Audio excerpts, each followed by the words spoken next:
Pengurus PBSI Kota Palembang dikukuhkan secara resmi. Ketua PBSI Kota Palembang Ratu Dewa menargetkan akan lahir Muhammad Ahsan dan Debbie Susanto baru yang menjadi atlet badminton kelas dunia.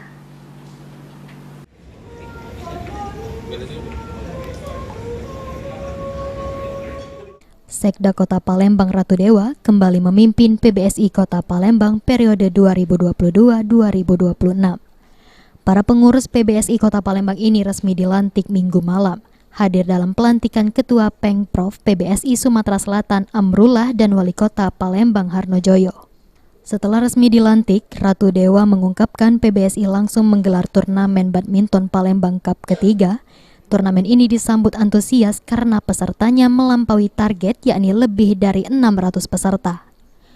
Turnamen bulu tangkis Palembang Cup ini digelar dengan profesional mengingat selama ini turnamen badminton terkendala pandemi COVID-19.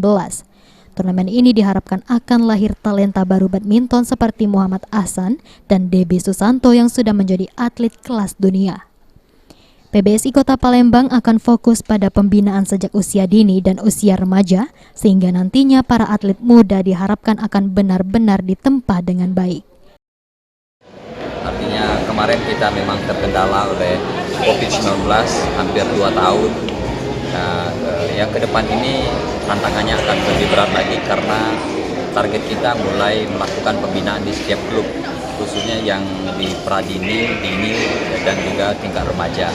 Kami ingin PBSI sudah harus fokus melaksanakan pembinaan sehingga ada kaderisasi dari pasca dari Ahsan, Debbie, dari pemain-pemain yang sudah luar biasa, dan ini akan kami solidkan kembali, akan lebih sering lagi akan mengadakan beberapa turnamen.